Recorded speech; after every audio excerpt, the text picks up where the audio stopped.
Olá, meus queridos irmãos e irmãs católicos e evangélicos. Eu gostaria de compartilhar com vocês, através desse vídeo, algumas informações muito importantes. São fatos ocorridos que ocorreram há séculos e séculos de anos atrás. Trata-se de questões doutrinárias da Igreja Católica, cuja autora destas doutrinas e de algumas mudanças é a própria Igreja Católica. Mas antes de eu começar a falar, só quero deixar bem claro para vocês que não estou falando mal aqui da Igreja Católica ou de religião alguma. Muito pelo contrário, eu respeito todas as religiões, seja ela qual for. O meu objetivo aqui é compartilhar a verdade, mostrar a verdade e fazer com que você possa aprimorizar os seus conhecimentos e crescer na graça de Deus e no conhecimento da palavra de Deus e do Senhor Jesus.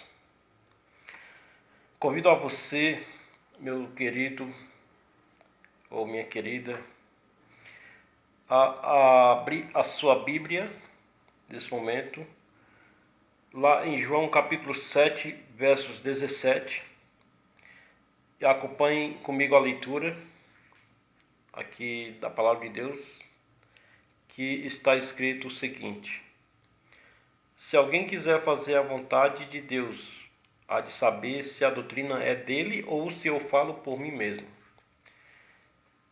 Quem falou isso aqui foi o Senhor Jesus. Eu estou aqui com os 10 mandamentos da palavra de Deus, que se encontra lá em Êxodo, capítulo 20, versos 13 e 17, de um lado aqui. De outro lado, estou aqui com os 10 mandamentos do catecismo. Eu só gostaria de que você, meu querido, prestasse muita atenção mesmo no que eu vou estar passando para você, no que eu vou estar lendo. Muita atenção mesmo. Isso aqui é muito importante para se ignorar ou ser ignorado. Primeiro mandamento bíblico diz o seguinte: não terás outros deuses diante de mim. Primeiro mandamento do catecismo agora diz o seguinte: amar a Deus sobre todas as coisas. Segundo mandamento bíblico: não farás para ti imagens de escultura, não as adorarás. Segundo mandamento do catecismo: não tomar seu santo nome em vão. Terceiro mandamento bíblico: não tomarás o nome do Senhor teu Deus em vão. Terceiro mandamento do catecismo: guardar domingos e festas. Quarto mandamento bíblico: lembra-te do dia de sábado para o santificar. Quarto mandamento do catecismo: honra pai e mãe. Quinto mandamento bíblico: honra teu pai e tua mãe, para que se prolonguem os teus dias na terra. Quinto mandamento do catecismo: não matar. Sexto mandamento sexto mandamento bíblico: não matarás. Sexto mandamento do catecismo: não pecar contra a castidade. Sétimo mandamento bíblico: não adulterarás. Sétimo mandamento do catecismo: não furtar. Oitavo mandamento bíblico: não furtarás. Oitavo mandamento do catecismo: não levantar falso testemunho. Nono mandamento bíblico: não dirás falso testemunho contra o teu próximo. Nono mandamento do catecismo: não desejar a mulher do próximo. Décimo e último mandamento bíblico: não cobiçarás a casa do teu próximo, não cobiçarás a mulher do teu próximo. Décimo e último mandamento do catecismo: não cobiçar as coisas alheias. Esses mandamentos foram escritos pelo dedo de Deus. Êxodo 31, 18. Os primeiros 4 mandamentos enfatizam nosso amor a Deus. Os 6 últimos enfatizam nosso amor pelo semelhante. Lá em Mateus 22, 37 e 40, abra sua Bíblia e dê uma confirmadinha lá. Estes mandamentos foram escritos pelo dedo do homem. O segundo mandamento, que proíbe a adoração de imagens, foi retirado. O terceiro se tornou o segundo e o quarto passou a ser o terceiro. A guarda do sábado foi substituída pelo domingo para conservar o número de 10 mandamentos. O 10º foi dividido em 2. Eu gostaria, nesse momento, de ler aqui Daniel capítulo 7, 25. Acompanhe aí também na sua Bíblia. Daniel 7, 25 diz o seguinte: proferirá palavras contra o Altíssimo e consumirá os santos do Altíssimo, cuidará em mudar os tempos e a lei. Nós acabamos de confirmar essas mudanças da lei de Deus, nesse exato momento aqui que nós acabamos de ler, e o que você está vendo e ouviu, exatamente isso, a profecia de Daniel 7, 25, se cumprindo-se aí ao pé da letra. Agora eu quero falar para vocês quais foram esses tempos mudados pelo homem também, segundo Daniel 7, 25. Veja bem, preste bem atenção. O nosso calendário, ele é gregoriano. E o período de 24 horas começa que horas? Segundo o nosso calendário, que é gregoriano. Não é de meia-noite até a outra meia-noite?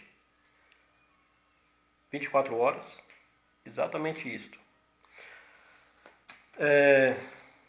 A palavra de Deus, ela fala diferente esse período. Ela fala para nós que esse período de 24 horas inicia-se de um pôr do sol a outro pôr do sol. Se você pegar Gênesis capítulo 1 e começa ali, onde começa ali a criação de Deus, e Deus começa a fazer ali a luz, né? Deus diz: haja luz, e houve luz. E aí depois ele segue fazendo aí, criando aí os céus, a terra, os mares. E sempre quando ele termina, a palavra de Deus nos diz o seguinte: houve tarde e manhã, primeiro dia. E aí continua criando aí. E no final sempre a palavra de Deus diz: houve tarde e manhã, segundo dia. Houve tarde e manhã, terceiro dia. Houve tarde e manhã, quarto dia. O pôr do sol de a outro pôr do sol é que começa o tempo de 24 horas, segundo o que você acabou de ler aí. Não de meia-noite a meia-noite. Está aí concluída então a profecia de Daniel 7 e 25. Aí se cumpriu ao pé da letra. E ela vai continuando a cumprir-se ao pé da letra. Queira eu ou não, ela vai se cumprir ao pé da letra. O catecismo segue a divisão dos mandamentos estabelecido por Santo Agostinho e que se tornou tradicional na Igreja Católica. A Igreja Católica Romana, em seus documentos, não esconde de ninguém que alterou os mandamentos. É uma igreja sincera no que acredita, ciosa de sua autoridade. Embora muitos de seus ensinos contrariem as escrituras sagradas e as orientações do próprio Cristo, neste caso, devemos seguir o conselho dos apóstolos, que está lá em Atos capítulo 5, versos 29. Abra sua Bíblia e confira esta passagem de Atos, capítulo 5, versos 29. Leia comigo. Respondendo Pedro e os apóstolos disseram: importa antes obedecer a Deus que aos homens. Importa antes obedecer a Deus que aos homens. É o que está falando aqui a palavra de Deus. Tito 1,14. Acompanhe na sua Bíblia aí. Está escrito o seguinte: não dando ouvidos a fábulas judaicas, nem mandamentos de homens que se desviam da verdade. Isso aqui é muito sério. Queridos, eu quero continuar prosseguindo aqui as mudanças ocorridas na história durante o período de 1650 anos. Primeiro, oração pelos mortos começaram em cerca de 300 anos depois de Cristo. A prática do sinal da cruz, a partir de 300 anos, bem antes, né, bastante tempo atrás mesmo, né, começou-se aí o sinal da cruz, 300 anos depois de Cristo. Puxa. A utilização de velas de cera a partir de 320 anos, muito antigo, hein? Geralmente aí essa prática, essa doutrina da Igreja Católica, geralmente lá na região Nordeste, ali onde os fiéis, os irmãos sinceros, eles costumam fazer aí essa prática de acender velas. Geralmente quando é dia de Todos os Santos.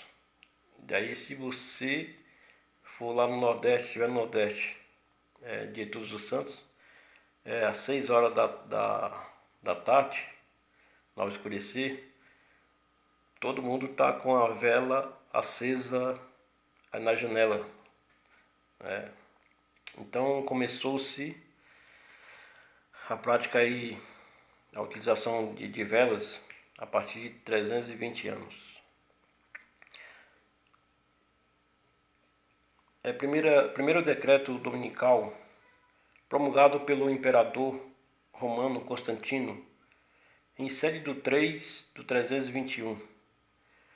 Primeiro decreto dominical, repito, foi promulgado pelo imperador romano Constantino em sede do 321. Aí a mudança do sábado para o domingo é como o dia de repouso, efetuada pelo concílio de Laodiceia no ano 364. Aí houve a mudança do sábado para o domingo. O dia de sábado é o dia do Senhor e não o domingo. O domingo é um dia comum, um dia normal, comum como qualquer outros dias da semana. Agora, o sábado, ele não é comum, ele é diferente, ele é santo. É um grande dia, o dia do Senhor.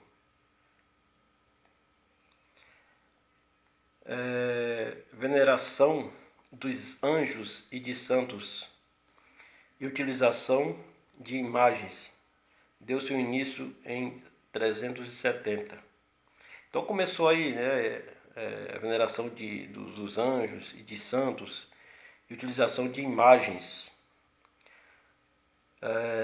A Igreja Católica, a gente sabe muito bem que ela tem vários e vários tipos de imagens. Começou-se então aí no ano, a partir do ano 370. Começo da exaltação de Maria e o uso da expressão Mãe de Deus, a partir do Concílio de Éfeso, no ano 431, a expressão aí Mãe de Deus. e a exaltação de Maria no Concílio de Éfeso no ano 431. Sacerdotes começaram a se vestir de forma distinta dos leigos em 500. A prática de extrema unção em 526. Estabelecimento da doutrina do purgatório por Gregório I em 593, a doutrina do purgatório. Orações dirigidas a Maria, santos, mortos e anjos em 600. Título de Papa ou Bispo Universal dado a Bonifácio III pelo imperador Focas em 607. Foi o primeiro título de Papa do ano 607. A prática de beijar o pé do Papa teve início com o Papa Constantino em 709. Eu quero só fazer uma pausa aqui e fazer um comentário em cima dessa prática aqui, que é uma prática blasfêmia para Deus. A prática de adorar o Papa, beijar os pés do Papa, queridos, veja, Deus ele fica muito triste, muito triste mesmo, com seus queridos filhos e filhas. Adorar o homem, nunca, jamais, querido, faça isso.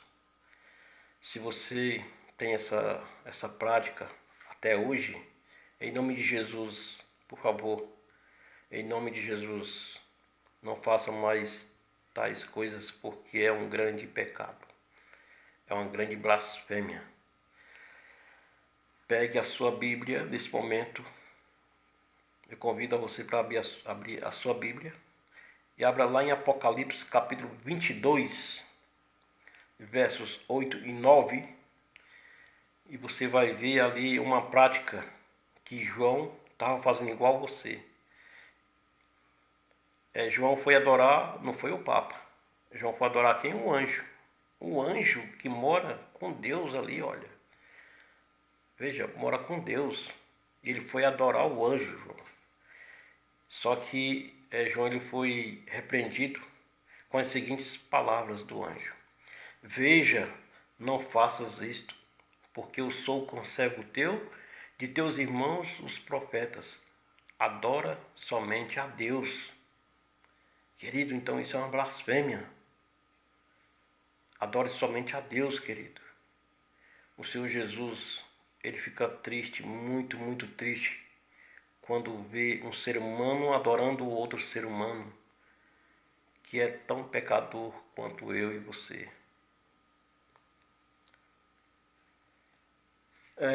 Autorizado o culto à cruz, imagens e relíquias em 786.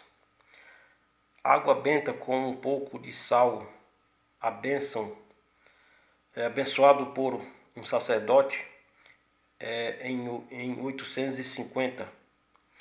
Primeira canonização de santos mortos, feita pelo Papa João XIV em 995. Primeira canonização. A Igreja Católica ela tem uma doutrina de canonizar pessoas que já morreram. Dois da qual nós conhecemos recentemente aí, que foi canonizado pela Igreja Católica. Você deve se lembrar do penúltimo, que foi o Frei Damião, e o último foi o Frei Galvão, que tem por sobrenome o meu nome, Frei Galvão.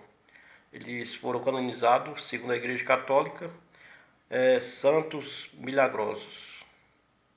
Então, a primeira canonização ela foi feita aí, a canonização de santos mortos, né, feita pelo Papa João XIV em 995. Jejum às sextas-feiras durante a quaresma. Em 998, o celibato sacerdotal decretado por Gregório III e o Debrando em 1079. Os nossos irmãos aí, os padres, eles não se casam porque é uma doutrina da Igreja Católica. É uma doutrina de homens. Não é pecado você se casar. Então, meu querido, você pode casar. A segunda palavra de Deus diz, é melhor nós casarmos, é melhor você casar do que viver se abrasando. Não é pecado, porque o casamento ele foi instituído por Deus, tá? Inquisição instituída pelo Concílio de Verona em 1184, venda de indulgências em 1190. Aí indulgências, onde a igreja ela tinha bastante terra, né? E ela costumava vender os pedacinhos de terra para os seus fiéis, alegando-se de que quem comprasse um pedacinho de terra aqui, o seu pedacinho de terra estaria garantido lá no céu. Então as indulgências aí e outras práticas aí de vendas para faturar aí dinheiro, né, levantar uma grana aí. Então a Igreja Católica na Idade Média tinha essa prática sobre indulgências, né? A venda de indulgência em 1190. Transubstanciação, proclamada pelo Papa Inocêncio III em 1215. O que é transubstanciação? A transubstanciação é uma teologia católica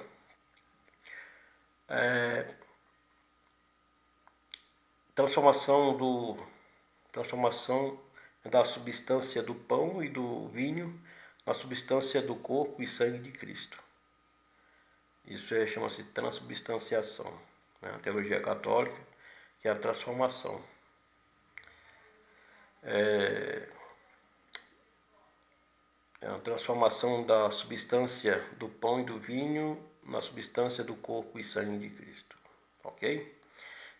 Foi proclamado aí pelo Papa Inocêncio III em 1215. Confissão auricular de pecados ao sacerdote em lugar de Deus, instituída por Inocêncio no Concílio de Latrão em 1215. Geralmente é essa prática também de os fiéis, quando eles pecam, e aí eles vão lá para a igreja, e lá tem um confessionário onde eles confessam ali os seus pecados. Para quem? Para o padre. E aí o padre ele passa ali uma penitência para os seus fiéis fazerem. Eles manda rezar aí 5 Ave Maria, 5 Pai Nosso, mas é muito mais. Então, veja bem, o único que perdoa pecados e para quem devemos confessar os nossos pecados a Ele, somente o Senhor Jesus. Porque foi Ele antes quem morreu por nós, derramou o seu sangue na cruz do Calvário, por mim e por você. Então nós devemos confessar os nossos pecados para Deus. E o único que perdoa pecado, somente Jesus. Ok? Proibido o acesso dos leigos à Bíblia, incluída no índice de livros proibidos pelo Concílio de Valença em 1229. O dogma do purgatório, proclamado pelo Concílio de Florença em 1439. Purgatório também não existe, ok? A Bíblia não fala sobre purgatório, não fala. De Gênesis Apocalipse, não fala. Confirmação da doutrina dos 7 sacramentos em 1439. Ave Maria, parte da última metade, foi acrescentada 50 anos depois e aprovada pelo Papa Sisto V no final do século XVI, em 1508. Tradição declarada pelo Concílio de Trento como autoridade igual à da Bíblia, em 1545. Livros apócrifos foram acrescentados à Bíblia pelo Concílio de Trento em 1546. Livros apócrifos. Mas quantos livros tem a Bíblia Sagrada? 73 ou 66? Claro que é 66 livros. São 27 no Novo Testamento e 39 no Antigo Testamento. Se você pegar a Bíblia da Igreja Católica, ela contém aí exatamente 73 livros. Por quê? A Igreja, segundo nós acabamos de ler aqui, são livros chamados livros apócrifos, que foi acrescentado, né, pelo Concílio de Trento, em 1546. Esses livros apócrifos são livros não canonizados, são livros desconhecidos. Por isso que chamam livros apócrifos. E aí a igreja pegou esses 7 livros e acrescentou junto com a Bíblia Sagrada. Se você quiser anotar o nome desses livros, pegue sua caneta e um papel. Se você achar que deve anotar, vou passar o nome de cada um deles, tá certo? Primeiro, Baruque, Judite, Tobias. Primeiro, Macabeus. Segundo, Macabeus, Sabedoria e Eclesiástico. Não é Eclesiastes da Bíblia, é Eclesiástico. Aí estão os 7 livros apócrifos acrescentados na Bíblia pela Igreja Católica. Proclamada a Imaculada Conceição da Virgem Maria pelo Papa Pio IX em 1854. Foi proclamada a Imaculada Conceição da Virgem Maria pelo Papa Pio IX em 1854. O sílabo de erros proclamado pelo Papa Pio IX e ratificado pelo Concílio Vaticano, condenando a liberdade de culto, de consciência, de pregação, de imprensa e os descobrimentos científicos que são desaprovados pela Igreja Católica Romana, sustentando a autoridade temporal do Papa sobre todos os governantes civis em 1864. Aí nós sabemos muito bem que o Papa ele tem um poder político e religioso. Então foi em 1864. Proclamada pelo Concílio Vaticano a infalibilidade papal em matéria de fé e de moral em 1870. A Assunção da Virgem Maria, ascensão corporal ao céu, pouco depois de sua morte, proclamada por Pio XII em 1950. Querido, olha bem aqui para mim, querido, por favor. Escute bem, abre bem os seus ouvidos. O que eu vou falar. Eu já li a Bíblia de Gênesis e Apocalipse e em momento algum da palavra de Deus, parte alguma da palavra de Deus, não se afirma exatamente isso aqui. Isso não é verdade. Maria, ela morreu e ela está no túmulo. juntamente com os discípulos, os 12 discípulos de Jesus estão mortos, com Maria também, e os demais santos, claro, estão até hoje no túmulo. Há mais de 2000 anos, que eles morreram e continuam mortos. Em momento algum, a Bíblia relata de que Maria, ela ressurgiu, morreu e ressurgiu e ascendeu-se ao céu corporalmente. Maria, ela está morta no túmulo, aguardando, assim como eu e você que acredita na segunda volta de Jesus aqui na terra. E quando Jesus retornar segundo a palavra de Deus, os mortos em Cristo ressuscitarão primeiro, e nós que ficarmos vivos seremos transformados no olhar e piscar de olho, e juntamente com os mortos, os santos mortos ressuscitados em Cristo, nós nos uniremos e todos juntos iremos ao encontro do Senhor Jesus nos ares. É assim que a palavra de Deus fala para nós. E é dessa forma que eu acredito, conforme está escrito na palavra de Deus. Proclamação de Maria como mãe da Igreja, pelo Papa Paulo VI, em 1965. Eu quero ler aqui para vocês aqui as semanas, sobre os dias semanais de adoração dos romanos. Para cada dia da semana, os romanos, para cada dia eles tinham um significado. Ou seja, para cada dia da semana tinha um significado aí para os romanos. Por exemplo, domingo. Domingo era considerado o dia do sol. O dia do sol. O dia do sol era feriado pagão. Domingo era feriado pagão.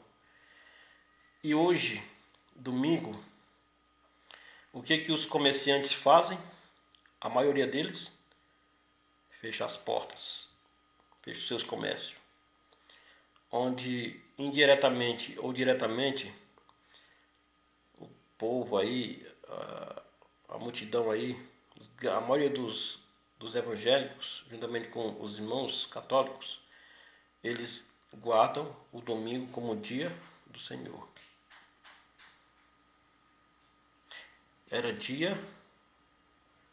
Era feriado pagão, domingo. Eu só quero esclarecer para vocês que a palavra domingo em inglês se lê da seguinte forma: Sunday. Sun quer dizer sol e day quer dizer dia. A palavra domingo em inglês significa Sunday, dia do sol. Segunda-feira, dia da Lua. Terça-feira, dia de Marte. Quarta-feira, dia de Mercúrio. Quinta-feira, dia de Júpiter. Sexta-feira, dia de Vênus. Sábado, dia de Saturno. Querido, aqui eu encerro com essas informações que tenho certeza que servirão para você analisar mais, estudar mais, pesquisar mais. E se você gostou, se você achou interessante e acha interessante, compartilhe esse vídeo com os seus familiares, os seus amigos, os seus vizinhos, com seus líderes religiosos. Compartilhe esse vídeo. Eu quero abençoar você e a sua família. Deixo aqui em nome de Jesus que você seja abençoado. Amém? Até mais.